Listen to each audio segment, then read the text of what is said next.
ماہ رمضان اپنے تمام تر فیوض و برکات کو لے کر ہم امت مسلمہ سے رخصت ہونے والا ہے، اور آج ماہ رمضان کا الوداعی جمعہ ہے، جس کا مطلب یہ ہوتا ہے کہ اس کے بعد، اس رمضان کے بعد دوسرا جمعہ رمضان میں نہیں آئے گا۔ اب ہم میں سے جو لوگ زندہ رہیں گے وہی لوگ ماہ رمضان کی سعادتوں سے بہرور ہو پائیں گے، لیکن ہم میں سے کسی بھی شخص کو نہیں معلوم کہ وہ آئندہ رمضان تک زندہ رہے گا یا یہ کہ وہ زیر قبر دبا دیا جائے گا۔ الغرض چند ایام اور ساعتیں رہ گئی ہیں، ہمیں اور آپ کو چاہیے کہ ہم ان بچے ہوئے ایام سے استفادہ کریں، عبادات کو بجا لائیں، نوافل کا اہتمام کریں، تلاوت قرآن، ذکر و اذکار سے اپنے آپ کو مستفیض کر لیں۔ سامعین کرام، آج کے اس بزم سعید کے اندر جس عنوان کو لے کر میں حاضر ہوا ہوں وہ صدقۃ الفطر کے ساتھ ساتھ زکوٰۃ کا بھی مسئلہ ہے۔ زکوٰۃ اور فطرے کا بنیادی فرق اور امتیاز یہ ہے کہ فطرہ اشخاص اور افراد کے اوپر فرض ہوتا ہے، عائد ہوتا ہے، جبکہ زکوٰۃ اس کی فرضیت مال کے اوپر ہوتی ہے۔ اللہ رب العالمین نے نماز کے بعد جس چیز کا سب سے زیادہ ذکر فرمایا ہے وہ زکوٰۃ کا مسئلہ ہے، اور زکوٰۃ ارکان اسلام کا ایک اہم رکن ہے۔ 82 سے زائد مرتبہ اللہ رب العالمین نے اس کی تاکید فرمائی ہے، اور پھر یہ جو مومن بندہ اقرار بالشہادہ، اقرار بالرسالہ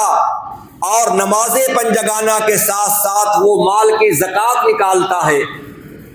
تو اللہ رب العالمین نے ایسے کلمہ پڑھنے والے مسلمان کو پکا مومن بتایا ہے۔ اللہ رب العالمین نے قرآن مجید کے اندر اہل ایمان کی چند علامات اور ان کی نشانیوں کا تذکرہ فرمایا ہے کہ جو اہل ایمان ہیں، جن کے سینے میں ایمان بستا ہے، رچتا ہے، ان کی پہچان، ان کی علامت یہ ہے اذا ذکر اللہ وجلت قلوبہم وَإِذَا تُلِيَتْ عَلَيْهِمْ آيَاتُهُ زَادَتْهُمْ إِيمَانًا وَعَلَىٰ رَبِّهِمْ يَتَوَكَّلُونَ۔ اہل ایمان وہ ہیں کہ جب ان کے سامنے اللہ رب العالمین کا ذکر کیا جاتا ہے، اللہ رب العالمین کا فرامین پڑھ کر سنایا جاتا ہے، اللہ اور اس کے رسول کی باتیں ان کو بتائی جاتی ہیں، رب نے فرمایا وجلت قلوبہم، ان کے دل لرز جاتے ہیں، وہ خوف خدا سے لرزہ و ترسا ہو جاتے ہیں۔ اور مزید یہ وَإِذَا تُلِيَتْ عَلَيْهِمْ آيَاتُهُ، اہل ایمان کی دوسری نشانی، دوسری شناخت یہ ہے کہ جب ان کے اوپر اللہ رب العالمین کی آیتیں پڑھی جاتی ہیں، قرآن کریم کی آیات کی تلاوت کی جاتی ہے، زادتہم ایمانا، ان کا ایمان اور بڑھ جاتا ہے، ان کا ایمان اور زیادہ ہو جاتا ہے۔ تیسری پہچان یہ ہے اہل ایمان کی وَعَلَىٰ رَبِّهِمْ يَتَوَكَّلُونَ، حالات خواہ کیسے بھی آئیں، خواہ کس قدر نازک دور آئے، لیکن ایک مومن کا یہ وطیرہ ہوتا ہے، ایک مومن کی یہ خاص صفت ہوتی ہے کہ وہ اپنے رب کے اوپر بھروسہ اور اعتماد کرتے ہیں۔ اسی طریقے سے رب العالمین نے مومن کی چوتھی نشانی بیان فرمائی، الذین یقیمون الصلاۃ، مومن وہ ہیں جو نماز کو قائم کرتے ہیں، ومما رزقناہم ينفقون، اور جو ہم نے ان کو مال دے رکھا ہے، وہ مال تھوڑا ہے، وہ مال زیادہ ہے، لیکن رب العالمین نے ان کو توفیق بخشی ہے کہ وہ راہ خدا میں اپنے مال کو صرف کرتے ہیں، اپنے مال کو مساکین، فقراء اور محتاج اور جو غربا ہیں ان میں تقسیم کرتے ہیں، ان کی بھی ایک صفت ہے۔ اور ان تمام اوصاف حمیدہ، خصائل فضیلہ کو ذکر کرنے کے بعد اللہ رب العالمین نے ان کو ایک سرٹیفکیٹ دیا ہے اور ان کے بارے میں فرمایا اولئک هم المؤمنون حقا۔ اے مسلمانوں یاد رکھو، یہ اوصاف حمیدہ، یہ خصائل فضیلہ، ان اوصاف سے متصف لوگ وہ ہیں، اولئک هم المؤمنون حقا، یہی پکے سچے مومن ہیں، یہی ایک سچا مسلمان ہے۔ لہم درجات عند ربہم، ان کے لیے بشارتیں اور خوشخبری ہے کہ رب العالمین کے یہاں ان کے لیے اونچا مقام ہے اور بخشش ہے اور عمدہ رزق ہے۔ اللہ اکبر، ہمیں اور آپ کو غور کرنا چاہیے کہ رب العالمین نے اہل ایمان کی صفات بیان فرمائی، اور ان صفات میں سے ایک صفت یہ ہے کہ نماز کے پڑھنے کے ساتھ ساتھ کلمہ توحید کا اعتراف اقرار کرنے کے ساتھ ساتھ رب العالمین نے ان کو جو مال دے رکھا ہے وہ اللہ کے راستے میں خرچ کرتے ہیں۔ یہ کون سے لوگ ہیں؟ رب العالمین نے دوسرے مقام پر فرمایا ان الذین آمنوا وعملوا الصالحات واقاموا الصلاة وآتوا الزکاة لهم اجرهم عند ربهم فلا خوف علیہم ولا هم يحزنون، جو ایمان لے آئے اور ایمان لانے کے بعد اعمال صالحہ کر رہے ہیں، نیکیاں وہ لوگ کر رہے ہیں، نماز کو قائم کرتے ہیں، زکوٰۃ کو ادا کرتے ہیں، ان کے لیے اللہ رب العالمین کے ہاں بہت بڑا اجر ہے۔ فلا خوف علیہم ولا هم يحزنون، ان کے اوپر نہ کوئی خوف ہے، نہ کوئی ڈر ہے، اور نہ ہی وہ لوگ غمزدہ اور غمگین ہوں گے۔ اہل علم نے لکھا ہے خوف کا تعلق آخرت سے ہوتا ہے اور غم کا تعلق دنیا سے ہوتا ہے۔ ایک انسان، ایک کلمہ پڑھنے والا، ایک مسلمان جب دنیا سے رخصت ہو رہا ہوتا ہے، اس کی روح قبض عنصری سے پرواز ہو رہی ہوتی ہے، ملک الموت اس کے سامنے آ کر کے بیٹھ جاتے ہیں۔ ایسے نازک وقت کے اندر، ایسے مصیبتوں پریشانی کے وقت کے اندر رب العالمین کی جانب سے فرشتوں کا نزول ہوتا ہے، اور وہ فرشتے کہتے ہیں اللہ تخافوا ولا تحزنوا، اے مرنے والے مسلمان، اے مرنے والے مومن، آگے کے جو مناظر ہیں، چاہے وہ قبر کا منظر ہو، چاہے حشر کا میدان ہو، چاہے پل صراط ہو، چاہے وہ قبر کی تاریکی ہو، منکر نکیر کا سوال اور جواب ہو، تم کو ڈرنا نہیں ہے۔ اہل علم نے لکھا ہے خوف کا تعلق آخرت سے ہے کہ وہ فرشتے نازل ہو کر کے اس کو تسکین دیتے ہیں، اس کو سہارا دیتے ہیں، اس کو تسلی دیتے ہیں کہ تمہارے لیے بشارت ہے، ولا خوف علیہم ولا هم يحزنون، اور وہ بندے مومن کو یہ بھی تلقین کی جاتی ہے کہ تم کو ڈرنا، تم کو غم بھی نہیں کرنا ہے، کیونکہ ایک مسلمان، ایک مومن جب دنیا سے جا رہا ہوتا ہے، اس کے سامنے تمام اس کے چاہنے والے موجود ہوتے ہیں، اس کے بھائی، اس کے باپ اور اس کے قرابت دار، اس کے رشتہ دار، اس کے بیوی، اس کے بچے، تمام لوگ موجود ہوتے ہیں، تو فرشتے وہاں پر اس کو تلقین کرتے ہیں ان چیزوں کے چھوٹ جانے کا، ان چیزوں سے جدا ہو جانے کا تمہیں خوف نہیں، تمہیں غم نہیں کرنا چاہیے، تمہارے لیے تو بشارت ہے، تمہارے لیے تو جنت ہے۔ ہم اور آپ ذرا غور کریں، ایمان کے ساتھ، اعمال صالحہ کے ساتھ، نماز کو قائم کرنے کے ساتھ رب العالمین نے اپنے بندوں کو زکوٰۃ کی ادائیگی کا حکم دیا ہے، لہذا ہر مسلمان کے اوپر جن کو رب العالمین نے مال سے نوازا ہے اور وہ مال نصاب تک پہنچ چکا ہے، 1 سال کا عرصہ گزر چکا ہے، ان کے اوپر زکوٰۃ فرض ہو جاتی ہے۔ اور اگر زکوٰۃ کو صحیح طریقے پر نکالا جائے، رب العالمین کے مال کو خرچ کیا جائے، وہ مال جو اللہ رب العالمین نے ایک مومن کو دے رکھا ہے، اللہ تبارک و تعالیٰ اس میں برکت کو ڈال دیتا ہے۔ اللہ رب العالمین نے اپنے بندوں کو تسلی دی اور اللہ رب العالمین نے فرمایا وَمَا أَنفَقْتُم مِّن شَيْءٍ فَهُوَ يُخْلِفُهُ، اے میرے بندہ جو تو میرے راستے میں خرچ کرتا ہے، اللہ کے راستے میں اپنے مال کو تو لٹاتا ہے، غربا اور فقراء مساکین کی تو امداد کرتا ہے، فَهُوَ يُخْلِفُهُ، اللہ تبارک و تعالیٰ اس کی جگہ پر تمہیں اور نوازے گا، تم کو اور مال دے گا، تمہارے رزق میں اضافہ فرما دے گا۔ وَهُوَ خَيْرُ الرَّازِقِينَ، وہ اللہ بہترین رزق دینے والا ہے۔ یہ اللہ رب العالمین کیا ترغیب دلا رہا ہے، کیا بتانا چاہتا ہے کہ اے میرے بندو، اللہ کے راستے میں مال خرچ کرنے سے تمہیں ڈرنا نہیں چاہیے کہ ہم مفلس ہو جائیں گے، ہمارا مال کم ہو جائے گا۔ وہ رازق و رزاق اس بات کا وعدہ دلا رہا ہے، فَهُوَ يُخْلِفُهُ، وہ تمہیں اور زیادہ دے گا، وہ بہترین رزق پہنچانے والا ہے۔ مزید یہ کہ پیارے نبی کریم صلی اللہ علیہ وسلم نے ارشاد فرمایا، ایک مومن، ایک مسلمان جو اللہ کے راستے میں خرچ کر رہا ہے، اور ایک اسی طریقے سے وہ مومن، وہ مسلمان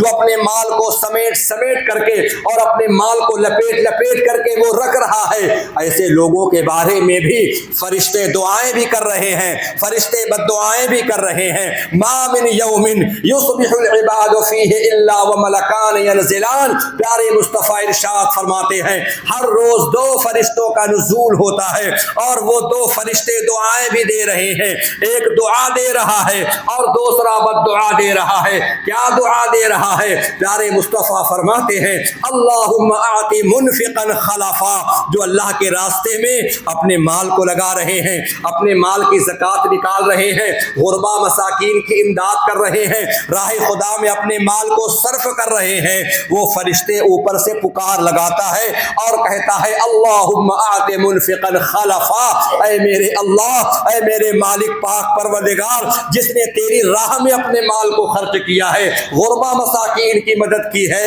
اے اللہ اس کے مال کو تو اور بڑھا دے، اس کے مال میں تو اضافہ فرما دے۔ اللہم آت ممسکا تلفا، ایک فرشتہ دعا کر رہا ہے اہل ایمان کے لیے جو سخی ہیں، اور دوسرا فرشتہ بخیل اور کنجوس کے لیے بد دعا کر رہا ہے اللہم آت ممسکا تلفا، اے اللہ جن کے پاس مال ہے، دولت ہے، مال کو سمیٹ کر لپیٹ کر اپنے پاس رکھے ہوئے ہیں، غربا مساکین کو نہیں دے رہے ہیں، مال کی زکوٰۃ نہیں نکال رہے ہیں، اپنے خزانے کو جمع کر کے وہ رکھ رہے ہیں، اے اللہ ان کے مال کو، ان کے فصل کو تو تباہ و برباد کر دے۔ فرشتہ بد دعا کر رہا ہے۔ میرے بھائیوں، ہم اور آپ ذرا سوچیں اور غور کریں، زکوٰۃ دینے کا وقت آ چکا ہے، فصل کی کٹائی ہو چکی ہے، ہم نے کتنی اپنی مال کی زکوٰۃ نکالی ہے، ہم نے اپنے اناج پر کتنے زکوٰۃ کو نکالا ہے۔ زکوٰۃ کی ادائیگی میں میرے بھائیوں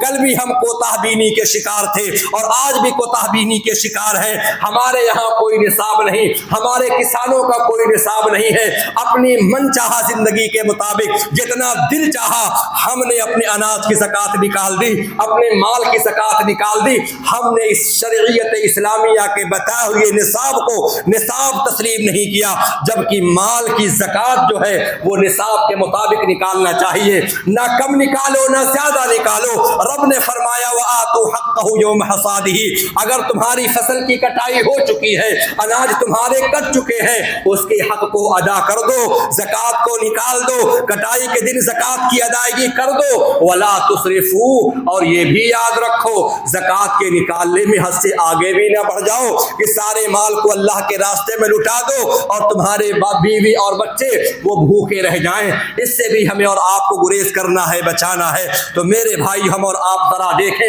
رب العالمین نے اب اللہ کے راستے میں خرچ کرنے والوں کے لیے بڑا مبارک انجام کا ذکر فرمایا ہے، اور اسی طریقے سے وہ لوگ جو اپنے مال کو سمیٹ کر رکھ رہے ہیں، اپنے اناج کو جمع کر رہے ہیں، اپنے اناج کو فروخت کر رہے ہیں، وہ زکوٰۃ کی ادائیگی نہیں کر رہے ہیں، انہیں ڈرنا چاہیے، ہمیں ڈرنا چاہیے، کہیں ایسا نہ ہو کہ ہماری فصل تباہ نہ ہو جائے، کہیں ایسا نہ ہو کہ رب العالمین ہمارا امتحان لے لے۔ رب العالمین نے سورہ قلم میں کیا فرمایا ہے؟ انا بلوناہم کما بلونا اصحاب الجنہ۔ اے مسلمانوں ذرا قرآن کو پڑھو، قرآن کے بارے میں غور و فکر کرو۔ ہم نے مشرکین مکہ کا بھی امتحان لیا تھا، ہم نے باغ والوں کا امتحان لیا تھا، مشرکین مکہ کا بھی امتحان ویسا ہی لیں گے جیسا کہ ہم نے باغ والوں کا امتحان لیا تھا۔ کیا باغ والوں کا معاملہ ہے؟ رب العالمین نے بڑا تفصیلی ذکر فرمایا ہے، اذ اقسموا لیصرمنها مصبحین، ایک آدمی بڑا نیک انسان،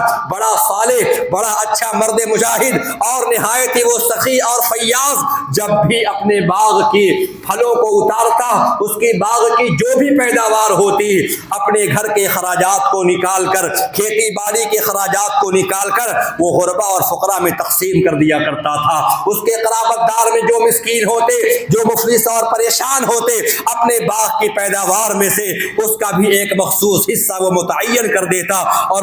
پھر سارے مال کو اللہ کے راستے میں صرف کر دیتا، اپنے لیے نکالتا، اپنے بچوں کے واسطے نکالتا، اپنے کھیتی میں لگانے والے اخراجات کو وہ نکال لیتا، باقی جو مال رہ جاتا اس کو غربا اور مساکین میں تقسیم کر دیتا۔ اسی پر اس کا عمل ہوتا رہا، اسی پر اس کا کام چلتا رہا، گزارا ہوتا رہا۔ لیکن وقت آیا اس نیک انسان کی وفات ہو گئی اور اس کے بیٹوں نے کہا میرا باپ بڑا کم ظرف تھا، بے وقوف تھا، کم عقل تھا، اپنے باغ کی پیداوار کو فقراء اور مساکین میں تقسیم کر دیا کرتا تھا، ہم ایسا نہیں کریں گے، ہم دن کے اجالے میں اپنے باغ سے پھل کو نہیں اتاریں گے۔ اذ اقسموا لیصرمنها مصبحین، رات میں وہ چال چلنے لگے، ایک پلان کرنے لگے، منصوبہ بنانے لگے، اپنے بھائیوں کو اکٹھا کر کے سر سے سر جوڑ کر کے بیٹھ گئے، کیا ترکیب نکالی جائے کہ مسکین کو معلوم نہ چل سکے میرا باپ تو بڑا بے وقوف تھا، جیسے ہی باغ میں جاتا پھلوں کو اتارنے کے لیے غربا اور مساکین کی لائن لگ جاتی۔ لوگوں نے منصوبے تیار کیے، منصوبہ بنا، رات کی تاریکی میں پھل کو اتارا جائے گا، اللہ يدخلنها اليوم علیکم مسکین، کوئی مسکین ہمارے قریب نہ آنے پائے۔ پروگرام تیار ہو گیا، ولا یستثنون، اتنے کم وقت اور کم ظرف وہ لوگ تھے جس کام کو انجام دینا ہے وہ انشاءاللہ بھی نہیں کہہ رہے ہیں، انہوں نے نہیں کہا کہ انشاءاللہ کل یہ کام کرنا ہے، رب العالمین کی مشیت کو بھی شامل حال نہ کیا اور ایک پروگرام بنا لیا۔ رات کی تاریکی میں زمین پر پروگرام ہو رہا ہے، رب العالمین نے عرش پر ایک پروگرام بنایا، فطاف علیہا طائف من ربک وہم نائمون، وہ اللہ ہر چیز پر قادر ہے، قادر مطلق ہے، رب العالمین کی جانب سے عذاب کے فرشتوں کا نزول ہوتا ہے، باغات کے اوپر وہ اترتے ہیں، وہ لہلہاتی ہوئی کھیتی، وہ لہلہاتا ہوا باغ، وہ سرسبز شاداب کھیتیاں جل کر کے راکھ ہو جاتی ہیں، خاکستر ہو جاتی ہیں، جگہ تبدیل ہو جاتے ہیں، اور انہیں کچھ خبر نہیں، ابھی سوئے ہیں اور رات کو نکل پڑے اندھیرے منہ، چلو جلدی چلتے ہیں، رات میں پھل کو اتار لاتے ہیں، اور جب باغ کے پاس پہنچے فاصبحت کالصریم فتنادوا مصبحین ان اغدوا علی حرثکم ان کنتم صارمین، جب اپنے باغ کے قریب پہنچے فلما رأوها قالوا انا لضالون، بھائی آپس میں گفتگو کرنے لگے، ایسا لگتا ہے کہ ہم راہ بھٹک گئے ہیں، ہم راستہ بھٹک گئے، یہ زمین ایسے نہیں تھی، یہ مکان ایسے نہیں تھے، یہ جگہ ایسے نہیں تھی۔ پھر وہ غور کرتے ہیں، اطراف میں دیکھتے ہیں، آگے پیچھے زمینوں کا جائزہ لیتے ہیں، بات سمجھ میں آ گئی، وہ کہنے لگے بل نحن محرومون، بات دراصل یہ ہے کہ ہم کو رب العالمین کی جانب سے محروم کر دیا گیا تھا۔ تیسرا بھائی بول اٹھا، قال اوسطهم الم قل لكم لولا تسبحون، اے میرے بھائیو، جب تم پلان بنا رہے تھے، جب تم ترکیب سوچ رہے تھے، کیا میں تم کو سمجھا نہیں رہا تھا یہ اللہ کی ذات سے بغاوت ہے، اللہ رب العالمین کی ذات سے یہ شرکسی ہے، لولا تسبحون، تم رب کی پاکی کیوں نہیں بیان کرتے ہو، شکر گزاری کیوں نہیں کرتے ہو، وہ اللہ تمہیں مال دینے پر قادر ہے، اللہ اکبر۔ اور پھر آپس میں ایک دوسرے کو وقبل بعضهم علی بعض یتلاومون، ایک دوسرے کو مورد الزام ٹھہرانے لگے، تیرے کہنے کی وجہ سے میں نے کیا، اس نے کہا نہیں تیرے کہنے کی وجہ سے ہم نے یہ کیا، کل ملا کر کے پھر انہوں نے کہا اے اللہ ہمیں معاف کر دے، ہم سے غلطی ہو گئی۔ رب العالمین نے قرآن کے سورۃ القلم کے دوسرے رکوع کے اندر جو تبصرہ فرمایا ہے میرے بھائیوں، رونگٹے کھڑا کر دینے والا وہ تبصرہ ہے، رب نے فرمایا کذالک العذاب ولعذاب الآخرۃ اکبر، اے دنیا والو، اے قرآن کے ماننے والو، اے زکوٰۃ کے نہ نکالنے والو، یاد رکھو یہ دنیا کا عذاب ہے ایسا ہی، ولعذاب الآخرۃ اکبر، دنیا کا عذاب ایسا ہی ہوگا، تمہاری کھیتی برباد ہوتی رہے گی، فصل تباہ ہوتی ہوتی رہے گی، کبھی بارش کے ذریعے سے، کبھی ہواؤں کے ذریعے سے، اور کبھی سنگریزے پتھروں کی بارش کی وجہ سے تمہاری فصل تباہ ہوتی رہے گی اگر اس کی زکوٰۃ کی ادائیگی نہیں کرو گے۔ یہ دنیا کا عذاب ہے کہ وہ رزق کے دروازوں کو تنگ کرتا ہوا چلا جائے گا۔ وَلَعَذَابُ الْآخِرَةِ أَكْبَرُ، اور ابھی آخرت کا عذاب تو اس سے بھی بڑا ہے۔ کن کے لیے ہے؟ جو زکوٰۃ کو ادا نہیں کرتے۔ رب العالمین نے قرآن میں نقشہ کھینچا ہے، وَالَّذِينَ يَكْنِزُونَ الذَّهَبَ وَالْفِضَّةَ وَلَا يُنْفِقُونَهَا فِي سَبِيلِ اللَّهِ فَبَشِّرْهُم بِعَذَابٍ أَلِيمٍ۔ وہ لوگ جن کو رب العالمین نے مال و زر سے نوازا ہے، وہ مال چاہے سونے چاندی کی شکل میں ہو، اناج کی شکل میں ہو، فصل کی شکل میں ہو، کسی طریقے کا وہ مال ہے، وَلَا يُنْفِقُونَهَا فِي سَبِيلِ اللَّهِ، اور وہ اللہ کے راستے میں خرچ نہیں کرتے ہیں۔ اے نبی کریم صلی اللہ علیہ وسلم، فَبَشِّرْهُم بِعَذَابٍ أَلِيمٍ، آپ ان کو خوشخبری سنا دیجئے دردناک عذاب کی۔ اللہ اکبر، کتنی حقارت ہے، کتنی ذلت ہے، ایک انسان کو عذاب ہو رہا ہے اور عذاب کے سلسلے میں کہا جا رہا ہے ان کو خوشخبری سنا دیجئے۔ اللہ اکبر، خوشخبری تو انعام اور اکرام کے لیے ہوتا ہے، یہ ذلت ہے۔ اور خوشخبری کس چیز کی ہے؟ یوم یحمى علیہا فی نار جہنم فتقوی بہا جباہہم وجنوبہم وظہورہم ھذا ما کنزتم لانفسکم فذوقوا ما کنتم تکنزون۔ جن کے پاس سونے ہیں، چاندی ہے، 7.5 تولہ سونا جن خواتین کے پاس موجود ہے، 52.5 تولہ چاندی کے زیور جن کے پاس موجود ہے، اور وہ زکوٰۃ نہیں نکال رہے ہیں، اللہ کے راستے میں خرچ نہیں کر رہے ہیں، اللہ رب العالمین نے فرمایا یوم یحمى علیہا فی نار جہنم، وہ زیور، وہ کنگن، وہ ہار، وہ پاسیب، وہ چوڑیاں، ان کو آتش دوزخ پر رکھ دیا جائے گا، جہنم کی آگ پر رکھ دیا جائے گا، ان کو تپایا جائے گا۔ جب وہ گرم ہو جائے گا فتقوی بہا جباہہم، ان کی پیشانی کو داغا جائے گا، ان کے پہلوؤں کو داغا جائے گا، اور ان کے پیٹھوں کو داغا جائے گا، کہا جائے گا ھذا ما کنزتم لانفسکم فذوقوا ما کنتم تکنزون، یہ تمہارا وہ خزانہ ہے جس کو تم سمیٹ کر کے گن کر کے رکھ رہے تھے، آج تمہارے سامنے عذاب کی شکل میں پیش کیا جا رہا ہے۔ اللہ اکبر، ہمیں اور آپ کو غور کرنا چاہیے، جن خواتین کے پاس، جن عورتوں کے پاس 7.5 تولہ سے زائد، 7.5 تولہ یا اس سے زیادہ ان کے پاس سونا ہے، ان کو چاہیے کہ وہ زکوٰۃ نکال دیں۔ شوہروں کی بڑی مہربانی ہے بیچارے، اگر وہ نکالتے ہیں تو الحمدللہ، ورنہ شوہروں کی کوئی ذمہ داری نہیں ہے کہ اپنی بیویوں کی وہ زکوٰۃ بھی ادا کرتے پھریں۔ سونا ان کا ہے، زیور ان کا ہے، پازیب ان کی ہے، چاندی ان کے ہے، تو زکوٰۃ بھی فرض انہی عورتوں کے اوپر ہے، ان کو نکالنا چاہیے۔ لیکن یہ بیچارے شوہروں کی لائقی ہے اپنے بیویوں کی حکم کی تعمیل کرتے ہوئے ان کو راضی اور خوش کرنے کے لیے ان کی زکوٰۃ نکال رہے ہیں، الحمدللہ، اچھی بات ہے، سعادت مند شوہر سب کو نصیب ہو۔ چنانچہ اللہ کے نبی صلی اللہ علیہ وسلم کی خدمت اقدس میں ایک عورت آئی، اس کے ساتھ میں اس کی بچی ہے، اس کی بیٹی ہے، حدیث کے اندر آتا ہے وفی یدیھا مسکتان غلیظتان من ذہب، اللہ کے نبی صلی اللہ علیہ وسلم نے نگاہ اٹھا کر کے دیکھا تو اس کی بچی کے ہاتھ میں سونے کے موٹے کنگن ہیں۔ اللہ کے نبی صلی اللہ علیہ وسلم نے اس بچی کی ماں سے پوچھا اتؤتین زکاۃ ھذا، کیا تم نے اس زیور کی زکوٰۃ نکالتی ہو؟ لوگ پوچھتے ہیں مولانا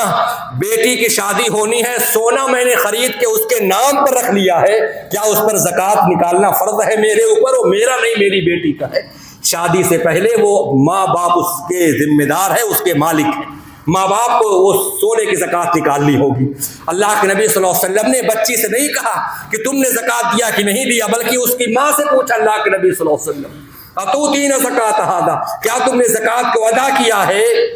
قالت لا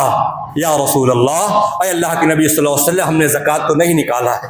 اللہ کے نبی صلی اللہ علیہ وسلم نے فرمایا ایا سرکی ان یصورک اللہ بہا یوم القیامت سوارین من نار، کیا تمہیں اس بات پر خوشی ہے کہ رب العالمین بروز قیامت تمہارے بچی کو آگ کے 2 کنگن پہنا دے؟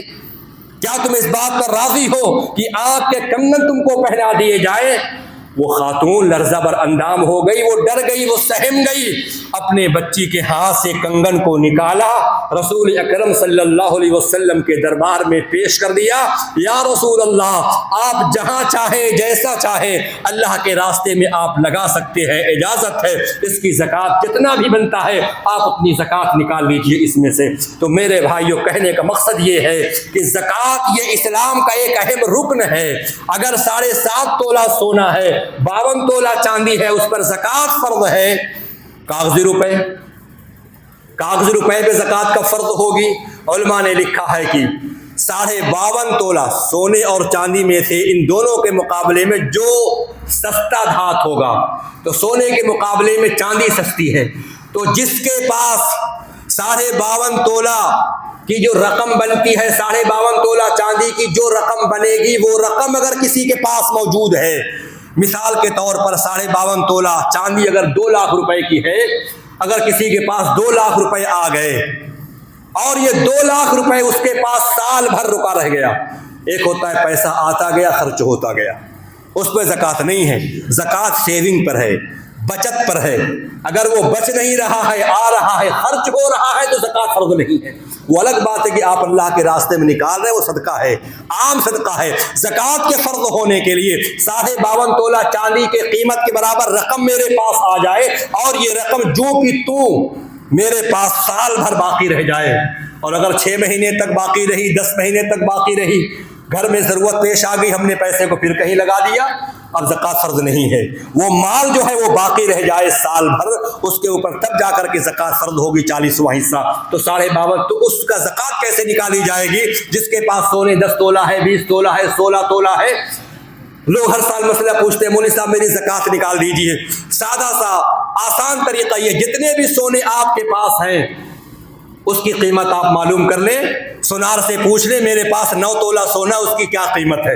سونار بتا دے گا 4 لاکھ کی قیمت رکھتا ہے، آپ 4 لاکھ کو نوٹ کر لیں۔ پھر آپ دیکھیں کہ میرے بینک میں کتنے پیسے بچت میں پڑے ہوئے ہیں، سال بھر ہو گیا ہے، معلوم چلا کہ 2 لاکھ بینک میں ہے، آپ 2 لاکھ اس کو بھی نوٹ کر لیں۔ پھر آپ معلوم کر لیں میرے گھر میں کتنے پیسے سال بھر سے باقی ہیں، آپ اس کو لکھ لیں۔ تمام چیزوں کو لکھنے کے بعد آپ پوری رقم کو آپ جوڑ لیجئے، پہنچ جائے گا 5 لاکھ 6 لاکھ مثال کے طور پر۔ اب اس 6 لاکھ کو لکھنے کے بعد آپ 40 سے ڈیوائڈ کر دیں، وہ 40واں حصہ نکل آئے گا، وہی زکوٰۃ ہے۔ اور اسی طریقے سے کاغذی روپے ہیں، کاغذ کے اوپر تو زکوٰۃ ہے نہیں، نبی کے زمانے میں تو کاغذ تو تھا ہی نہیں، یا تو سونا تھا، درہم تھے یا دینار تھے، تو ان کاغذ کے روپے کو علماء نے انہی پر قیاس کیا ہے، اور اسی لیے بتایا جاتا ہے کہ 52.5 تولہ چاندی کے برابر اگر کسی کے پاس رقم موجود ہے، نوٹ کرنسی موجود ہے، سال بھر گزر گیا تو اس پر زکوٰۃ فرض ہوگی 40واں حصہ، 40 اس کو ہم ڈیوائڈ کر دیں گے۔ تو یہ تو ہو گیا سونے کا، چاندی کا زکوٰۃ۔ اور اسی طریقے سے اناج کی زکوٰۃ کیا ہے؟ اللہ کے نبی صلی اللہ علیہ وسلم نے فرمایا لیس فیما دون 5 اوسق صدقہ، 5 وسق سے کم اگر کسی کا اناج ہوا ہے، چاہے گیہوں ہو، سرسوں ہو، جو ہو، مٹر ہو، باجرہ ہو، 5 وسق سے کم اگر پیداوار ہوئی ہے تو اس پر زکوٰۃ نہیں ہے۔ اب 5 وسق کتنا ہوتا ہے؟ 1 وسق 1.5 کنٹل کا ہوتا ہے، 1 وسق 1.5 کنٹل کا، 5 وسق 7.5 کنٹل۔ آپ اس کو ملٹیپلائی کر کے دیکھ سکتے ہیں، 7.5 کنٹل اگر کسی کے یہاں اناج کی پیداوار ہو گئی، گیہوں کی، سرسوں کی پیداوار ہو گئی، اس کے اوپر 20واں حصہ زکوٰۃ فرض ہے۔ 10واں تو بہت مشکل ہوتا ہے، اب تو سینچائی کا زمانہ ہے، آبیاری کا دور ہے، لوگ ٹیوب ویل کے ذریعے سے اس کی آبیاری کر رہے ہیں، کھاد ڈال رہے ہیں، پیسوں کو خرچ کر رہے ہیں، پیسے کو صرف کر رہے ہیں۔ اس صورت میں علماء نے فتویٰ دیا ہے کہ 20واں حصہ زکوٰۃ ہے، تو 7.5 کنٹل کو آپ 20 سے ڈیوائڈ کر دیں، 37.5 کلو زکوٰۃ نکلے گی 7.5 کنٹل کے اوپر۔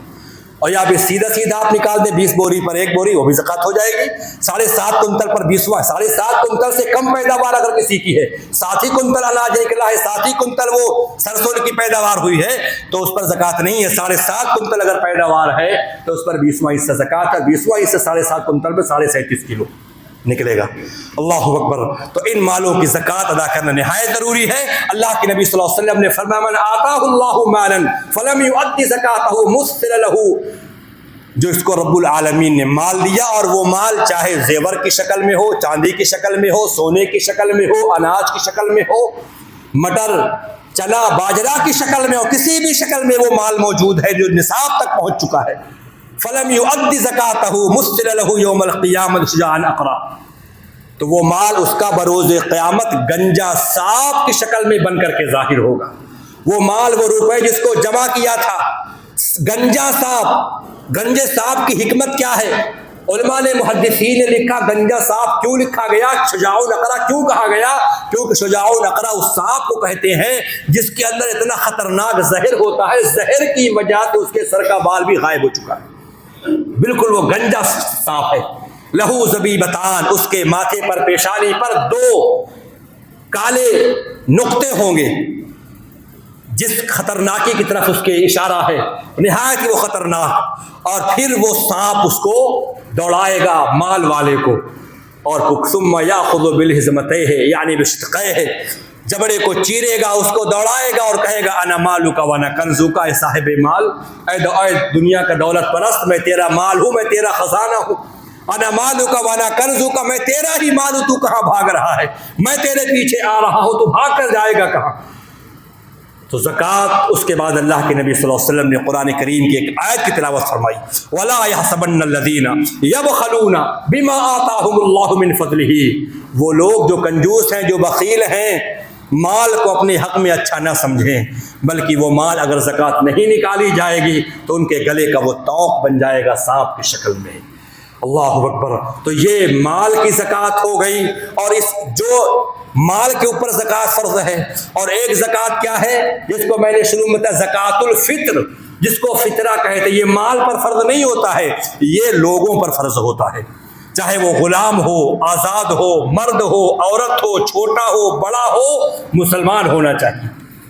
اگر آج بچہ پیدا ہو گیا، چاند دکھنے سے پہلے بچہ پیدا ہو گیا، اس کی طرف سے بھی وہ زکوٰۃ فطرہ فرض ہے۔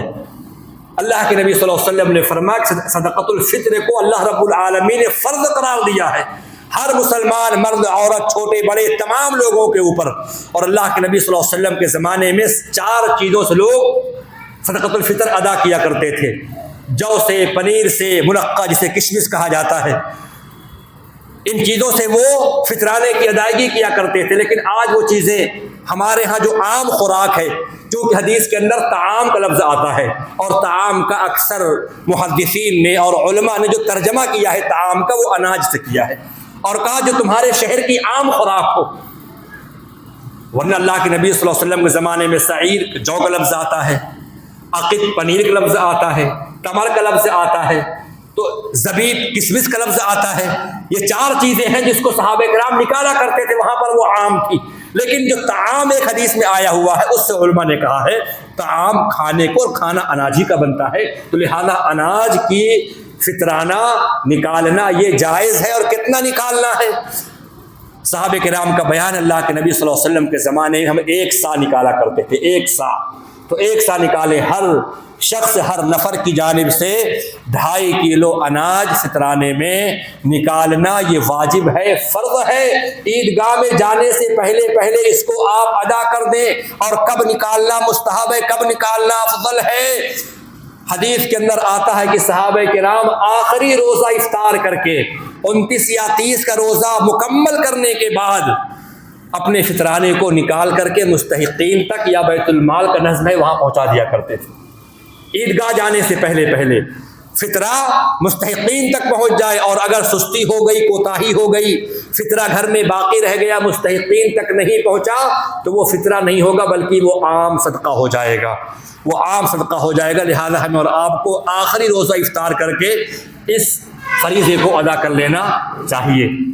اور کیوں فرض کیا گیا؟ اللہ کے نبی نے فرمایا طہرۃ للصائم من اللغو والرفث وطعمۃ للمساکین۔ فطرہ کیوں فرض ہے؟ 2 باتیں بتا کر اپنی باتیں میں ختم کروں گا۔ پہلی چیز تو یہ ہے، روزے دار سے جو غلطیاں ہو گئی ہیں روزے کی حالت میں، غصے میں آ گیا، جذبات میں آ گیا، بے قابو ہو گیا، اور اس کی زبان سے کچھ نازیبا کلمات نکل گئے، غصے کا اظہار کر دیا، کچھ بےہودہ لفظ اس کے زبان سے صادر ہو گیا، تو اللہ کے نبی نے فرمایا طہرۃ للصائم، روزے دار کے لیے جو گناہ ہو گیا یہ فطرہ اس کے لیے پاکی کا ذریعہ ہے۔ من اللغو والرفث، بےہودہ بات نکل گئی ہے،